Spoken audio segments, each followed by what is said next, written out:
Hi అందరికీ. ఈరోజు బెండకాయ పచ్చడి ఎట్లా చేసుకోవాలో తయారీ విధానం చూడండి.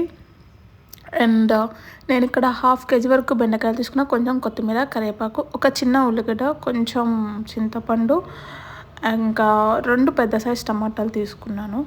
అండ్ పచ్చిమిర్చి 4, 5 తీసుకున్నాను. బట్ మీరు మీ కారంకి తగ్గట్టుగా తీసుకోవచ్చు అందులో స్పైస్ లెవెల్ బట్టి.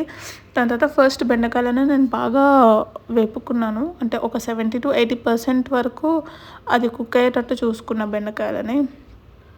ఇంకా కొంచెం ఏమనుకోకండి, నా వాయిస్ ఇట్లా వస్తుంది ఎందుకంటే నాకు బాగా జలుబు చేసింది. సో అండ్ నేను అనుకున్న బెండకాయతో ఒకసారి ట్రై చేద్దాం. నేను ఎప్పుడు ట్రై చేయలేదు, ఇది ఫస్ట్ టైం ట్రై చేస్తున్నా పచ్చడి. సో జెన్యూన్గానే రివ్యూ ఇస్తాను. సో 80% వరకు కుక్ అయిపోయిన తర్వాత దాన్ని పక్కన పెట్టుకోండి తీసి. పక్కన ప్లేట్లో పెట్టుకొని దాని తర్వాత అదే కళాయిలో నేను కరివేపాకు ఫస్ట్ వేపుకున్నా. కొంచెం ఎక్కువనే తీసుకున్న కరివేపాకును, కొంచెం టేస్ట్కి ఎన్హాన్స్ చేద్దామని చెప్పి. సో పక్కన పెట్టుకొని కొంచెం నూనె వేసుకొని నేను అందులో జీలకర్ర, వెల్లుల్లి, దాని తర్వాత కొత్తిమీర వేసాను. వేసి వీటిని బాగా ఫ్రై చేయండి. మేక్ షూర్కి అంటే అది మాడిపోకుండా చూసుకోండి, ఎందుకంటే టేస్ట్ మారిపోతే. దాని తర్వాత పచ్చిమిర్చి వేసుకున్నాను. పచ్చిమిర్చి తర్వాత నేను ఉల్లిగడ్డ ఒకటి వేసుకున్నా. వేసుకొని బాగా కలుపుకొని ఒక్కొక్క 2 minutes అట్లా ఉప్పు వేసుకున్న.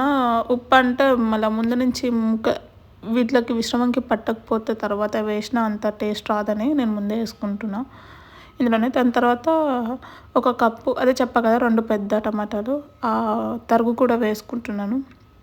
వేసుకొని బాగా కలుపుకొని కొంచెం పసుపు కూడా వేసుకోండి. పసుపు కూడా మీకు ఎంత కావాలన్నా వేసుకోవచ్చు, లేదంటే స్కిప్ చేయొచ్చు. పసుపు అందులో ఏం లేదు.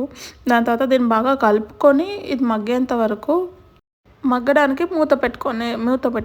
మూత పెట్టుకొని ఒక 5 minutes అట్లా ఉంచితే మనకు అర్థమైపోతుంది. టమాటా ఇవన్నీ బాగా మగ్గుతాయి. మగ్గిన తర్వాత ఒకసారి బాగా కలుపుకొని పక్కన పెట్టుకున్న బెండకాయలను కూడా నేను వేసేస్తున్నాను ఇందులోనే. వేసేసి ఇదంతా బాగా దీన్ని విషమాన్ని కలిపిన తర్వాత ఏం చేశాను అంటే కొంచెం సేపు పక్కన పెట్టేశాను. అది కొంచెం ఆరాలి కదా, అంటే వేడి మీద మనం మిక్సీ కొట్టలేము. మిక్సీ కొట్టవచ్చు, లేదంటే మన దగ్గర రోకలి ఉంటే అదే దాంతో కూడా చేయొచ్చు మనం కచ్చాపచ్చాగా. సో నేను మిక్సీలో వేసుకున్నాను. మిక్సీలో వేసుకున్న తర్వాత పోపు వేసుకున్న. పోపుకేమో ఆవాలు, జీలకర్ర, కరివేపాకు, ఇంకా ఎండుమిర్చి, కొంచెం ఇంగువ వేసుకొని పోపు వేసుకున్నాను. దాని తర్వాత కొంచెం టేస్ట్ని ఇంకొంచెం పెంచుకోవడానికి పచ్చి ఉల్లిపాయ ఒక ఉల్లిపాయని చిన్నగా తరుక్కొని వేసుకున్నాను అనమాట. సో ఇది మన ఫైనల్ అవుట్పుట్. చూడండి, టేస్ట్ అయితే జెన్యూన్గా చెప్తున్నా బాగుంది. సో దాంట్లో డౌట్ లేదు. బెండకాయతో కూడా ఫస్ట్ టైం చేసిన పచ్చడి బాగానే వచ్చింది. సో ట్రై చేయండి. ట్రై చేసి ఇంకా ఎట్లా ఉంది, ఇంకా ఇదే బెండకాయ పచ్చడి ఇంకా వేరేగా కూడా చేయొచ్చా, ఏమైనా అలా ఉంటే నాకు చెప్పండి రెసిపీస్. నేను ట్రై చేస్తాను. మీ దగ్గర కూడా ఏమైనా రెసిపీస్ ఉంటే నాకు చెప్పండి. నేను ట్రై చేసి జెన్యూన్ రివ్యూ ఇస్తాను. Try it. Thank you. Hope you like my video.